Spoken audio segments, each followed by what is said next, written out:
Salut tout le monde, j'espère que vous allez bien. Dans cette vidéo, vous allez pouvoir regarder l'épisode 2 de ma série sur Ragnar le Breton. Si vous n'avez pas vu le premier épisode, je vous recommande d'aller le voir pour bien comprendre l'histoire que j'essaye de raconter. Et pour les plus impatients qui n'ont pas envie d'attendre à la fin de cet épisode, sachez que tout est d'ores et déjà disponible dans l'app brute. Je vous mets un lien en description. Voilà, c'est tout pour le moment. Bon visionnage. Toi, qui es combattant professionnel, tu ne peux pas faire ça. C'est impossible. Tu peux pas annuler un combat à 2 jours d'un événement. Tu respectes pas les gens. Tu te comportes comme un lâche. Moi, même si mes chances de gagner étaient comme ça, j'y vais. Empêche de rentrer. Où est-ce qu'on en est? Alors. Moi, j'ai l'impression que Ragnar face au videur, je suis pas sûr qu'on puisse s'en passer. D'avoir une scène de baston. Ça peut être marrant que le videur, c'est le premier mec baraque vraiment que Ragnar rencontre. Et que lui voit tout de suite la diff de niveau et il se dise ok, c'est bon. Ouais, ça peut être rigolo. Tu vois. Tiens, toujours à l'heure, toi, hein? Je vais dire 11h10. Ah, putain. Écoute, Zangro, je vais remettre les choses au point banco bello. Ça va, mon Charlie? D'accord. Et toi, Hervé? Donc, ok, les gars. Donc, qu'est-ce qu'on fait? On reprend tout un petit peu et on essaie de se trouver les bonnes idées à chaque fois pour faire avancer le récit? Ce qu'on écrit, c'est Ragnar devient une sensation. Tu vois, Ragnar devient le préféré de tous. Ragnar devient... c'est un phénomène aussi. La France se range derrière lui. Et donc, il y a cet espace-là qu'on n'a pas encore développé parce qu'on n'est pas... c'est l'autre boulot là, de cette semaine.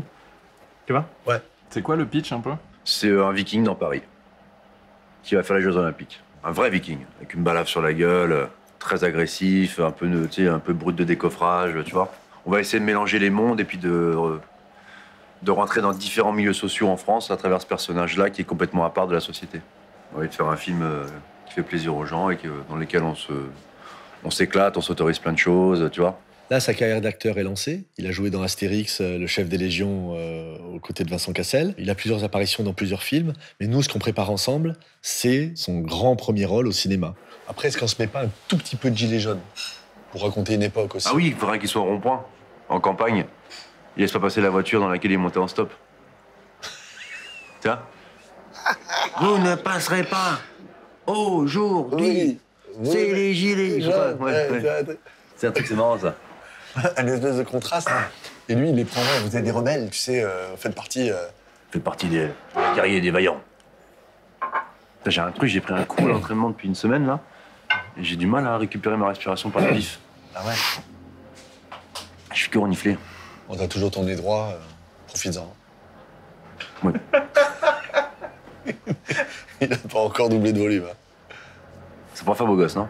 Hein? Ça pourrait faire beau gosse. Le nez écrasé? Ouais. C'est quoi, sparring tu vas faire ou tu vas... Sparring? Et là, tu joues, c'est ça? Ouais. Ouais, je joue ce soir. Il a son spectacle qu'il fait, il a aussi les productions qu'on fait sur Instagram, plus tous les plateaux télé, plus cet entraînement dans la cage. Donc, humainement, c'est impossible. Ça, c'est une réalité. C'est impossible à mener. Il faut connaître l'animal. C'est-à-dire qu'il a une maladie qui est réelle. Ça s'appelle l'hyperactivité. C'est-à-dire que cette hyperactivité, elle le fait dormir 2 à 3 heures par nuit. Je te mets au défi de le suivre. C'est impossible. Je vais la faire cracher un peu pour voir.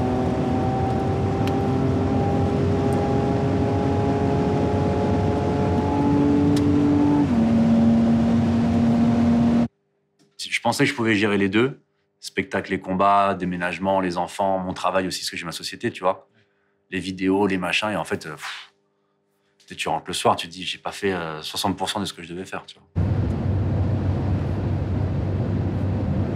Je dépose le petit, après je repars à Paris, je vais à l'entraînement, je vais récupérer mes sacs pour la société, taf, après je vais en répétition de théâtre, après je vais récupérer le petit à l'école. Et puis du coup, je négligeais certains aspects et je me suis posé, je dis, allez, hop, on se concentre sur le spectacle, on essaie de faire un bon truc, on aura juste à peaufiner et après on fait étape par étape, tu vois.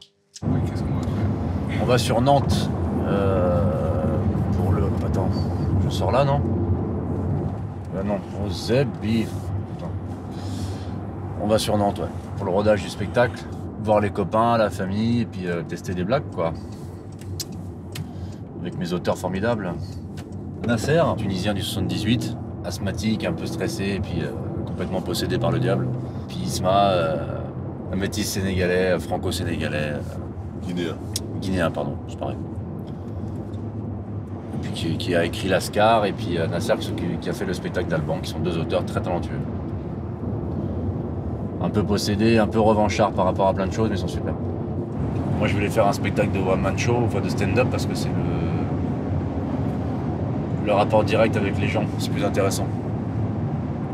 Moi, t'échanges, t'as les retours en direct, tu vois. Et c'est un truc qui dépend de toi, de ta performance, donc c'est cool. Puis j'ai envie de raconter des choses aussi, tu vois. J'ai envie de transmettre aussi des trucs que moi, que j'ai sur le cœur, tu vois. Il me dit un soir, je vais monter sur scène, je vais faire un one-man show. Je dis, ok, très bien, dans 1 an, dans 2 ans, le temps que tu auras écrit ton spectacle. Non, je monte dans 1 semaine. Je dis, mais tu vas monter pour dire quoi? Je sais pas, j'y vais à l'impro. Je dis, mais t'es dingue, c'est un suicide. C'est une belle ville, Nantes, les gars. C'est vrai? Ouais, pour de vrai. Pas ouf. Si, franchement, c'est une belle ville.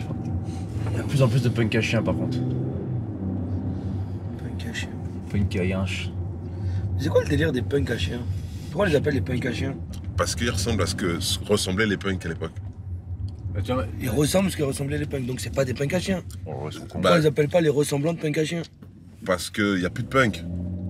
Tu vois ce que je veux dire? Mais peut-être que c'est des punks. C'est comme, voilà, j'ai appris ce matin que l'origine du mot clochard, c'était qu'avant, les églises, elles payaient des gens pauvres pour tirer les cloches. Tu vois? Sauf que, ça y est, les gens, il n'y a plus de gens pauvres qui tirent les cloches. Pourtant, t'appelles quand même les mecs les clochards. T'es intelligent pour une blague. On dirait pas. Tu vois ce que je veux dire? Il est intelligent, il est Sundur. Hein. non. Il fait pas que de la musique. Hein. Non. Excusez-moi, tu le couperas ça. Tu couperas ça, mais quel enfer.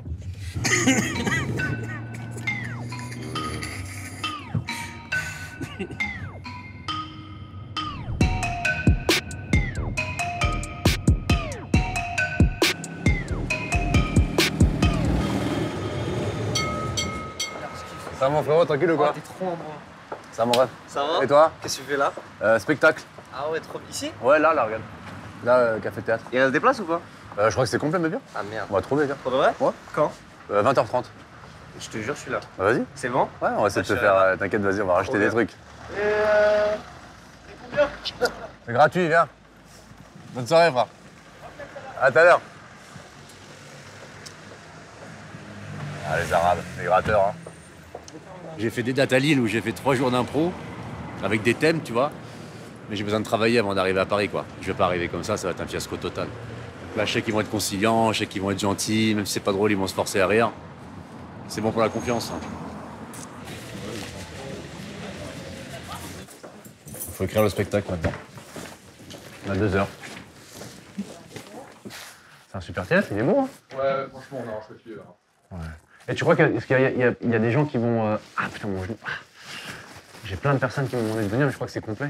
Je crois qu'elle a mis des places de côté au cas où tu avais des Ok. invités ou quoi. Ok, c'est bon. Il y a combien de personnes là? Là, il y a 127. Ok, bon, c'est cool. Ce que les gens ne savent pas par rapport à Mathias, c'est qu'avant d'être connu sur les réseaux sociaux, il a pris des cours de théâtre, il s'est inscrit, et j'ai vu ce grand viking, on va dire, arriver, et sur scène, très timide, assez introverti, comprenant peut-être même pas lui-même ce qu'il faisait là. Ah, bonsoir Nantes. Non, en vrai, franchement, la salle, je me sens bien dessus. Elle est super. Super. Je te dis, c'est une très très bonne. C'est intimiste, c'est très cool, tu vois. Et c'est un théâtre. C'est Hein? ça, c'est une vraie. Ouais. C'est un théâtre. Non, j'ai fait un an de théâtre. Ouais. Et les premiers cours, c'était une catastrophe. Le plus dur pour moi, c'est ça. C'est comme prendre le premier coup et que ton cerveau, il comprenne que tu vas prendre un coup, tu vois, qu'il s'adapte. Quand tu arrives ici, comme ça, et que tu parles aux gens, et de rester naturel sans que le stress il t'envahisse, ouah, c'est... Il avait du mal à monter sur le plateau, c'était compliqué pour lui. Parfois, il venait pas pendant des semaines. Je le voyais plus. Mais quand il était là, je sentais qu'il avait quelque chose à raconter. Je sentais une expérience, un vécu, une hypersensibilité, très émotif. Je me sens pas légitime, c'est terrible.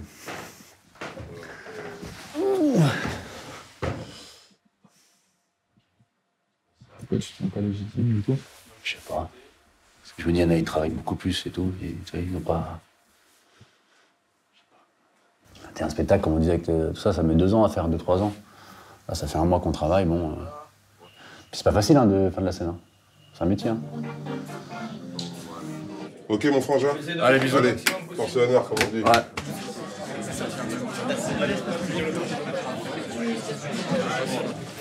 Et tu te lâches, tu n'essayes pas d'être trop...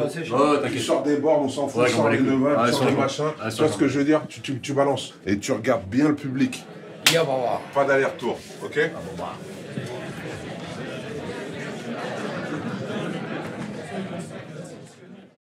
Moi, il m'a jamais parlé il veut faire comédien, machin. Jamais on a parlé de ça, tu vois. Et un jour, je reçois une photo. Mathias, coupe courte, complètement un autre, sur une scène de théâtre avec un micro. Je regarde ça, je dis, qu'est-ce qu'il me fait? Dans quoi il est parti, lui? Moi, tu sais, je bug comme ça quand je vois la photo. Tu sais, je mets du temps à lui répondre. Donc, à mon avis, il a dû imaginer ma réaction. De là, il m'envoie mort de rire, tu sais, les smileys, là. Il est mort, tu vois. Je rigole, je lui dis, dans quoi tu t'es lancé, frérot, et tout. Il me dit, ah, je fais du théâtre et tout. Ah, il est remort de rire. J'ai rigolé au début, tac, je l'ai un peu clashé. Après, je dis, c'est bien, frérot, et tout, si ça te plaît. Et de là, il rigole, il me dit, je fais ça, ça fait un moment maintenant et tout. Je suis monté sur scène et ça aide, il me dit, ça aide dans beaucoup de choses. À s'exprimer, à avoir confiance en soi, les trucs comme ça, là, tu vois. Bonsoir. Salam alaikum, wa rahmatullah wa barakatuh, Nantes. Je suis tellement honoré d'être ici. Nantes, une ville d'alcooliques notoire. La scène, en vrai, j'ai jamais fait de scène, tu vois. J'ai pas de texte, je suis en impro, j'ai rien écrit. Oh, et je suis tétanisé derrière. Moi, en vrai, je suis pas en confiance, tu vois. Ah merde, j'entends plus au masque. Ça nique un peu l'effet. Moi, j'ai pété le micro, c'était un peu chiant. Et je me dis, allez, c'est maintenant, on y va, tu vois. Et tout mon corps se met en... Et j'y vais, tu vois. Ça donne ce que ça donne, tu vois, mais j'y vais. Bon, je sais pourquoi vous êtes venus. Vous êtes venus pour boire une tarte. La marque de fabrique. Est-ce qu'il y a des volontaires? Allez, viens. Alors, moi j'ai cru qu'il était mort, ça. Bon. Bonsoir, Bruce Willis. Tu veux dire, je vais te niquer ta mère.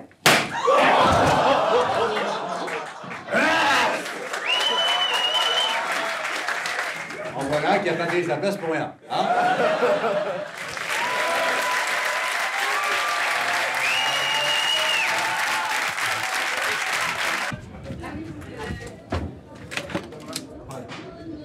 Alors? L'ambiance était bonne, hein? Ouais. J'ai kiffé, ouais. C'était bien ou pas? Ouais, c'est bien. Ouais.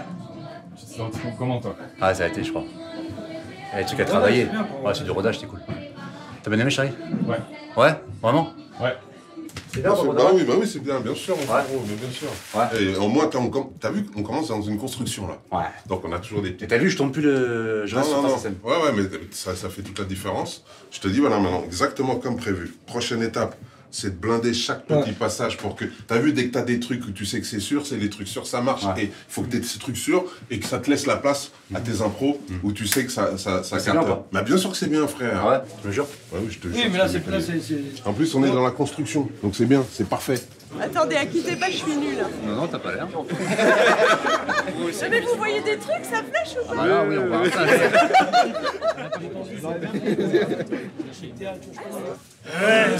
Il s'est lancé sur scène et la salle s'est marrée. Il y allait avec le cœur, il a dit « Salut, j'ai pas de texte ». Il a commencé à déconner sur les quartiers, à leur parler de ce qu'il connaissait. Et c'est passé, ça a marché. Et là, il s'est dit, ben, allez, c'est parti, tournée dans toutes les villes de France. Et puis après, spectacle récurrent 1 mois après, quoi.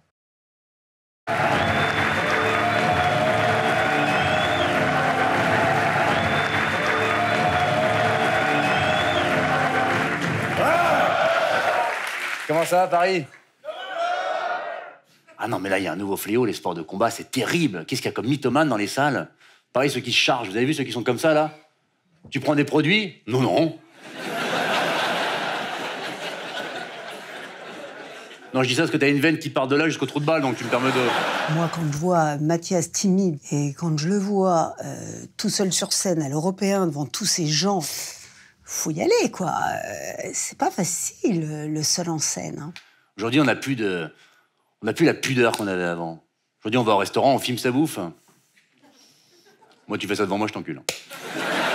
Il est capable de partir sur des choses un peu folles, mais je crois qu'il sait évaluer les situations et je pense que c'est peut-être son passé de fauve, son passé de la rue, en fait, son expérience de la rue, de l'humain. J'ai toujours pensé qu'il ne suffit pas d'avoir que du talent. Il y a autre chose derrière tout ça. Ça s'appelle le goût de l'aventure, l'adrénaline, l'envie d'aller voir ce qui se passe de l'autre côté de la colline. Pour moi, c'est un viking des temps modernes. Là où tout le monde partirait en courant, lui, il va y aller, il va foncer tête baissée. Comme cet entraînement dans la cage. C'est pas bien jusqu'en haut. En tant que producteur de cinéma, quand il m'a dit je vais combattre dans la cage, s'il lui arrive un truc, on peut mettre les films en danger, en péril, aucun intérêt. Aucun intérêt. Putain. T'as peur pour lui? Oui, on sait que c'est à haut risque. Bien sûr que c'est inquiétant. Parce que dans la catégorie de poids dans laquelle il est, tout peut arriver. On a vu des incidents déjà dramatiques. Je pense que ça va être une thérapie pour moi. Il y a des cicatrices et des blessures qui se refermeront jamais. Tu creuses un petit peu, c'est quelqu'un qui souffre encore beaucoup. Hein.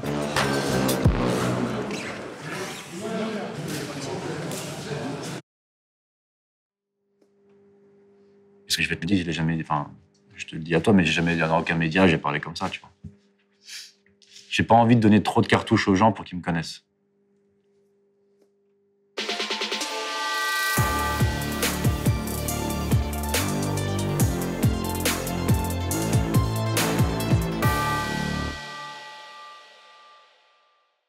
J'espère que cet épisode 2 vous a donné envie de voir le 3. Pour les plus impatients, je rappelle que toute la série est disponible dans le Lab Brut. Sinon, rendez-vous la semaine prochaine, ici à 18h sur la chaîne YouTube de Brut. Merci encore pour votre soutien. À très vite.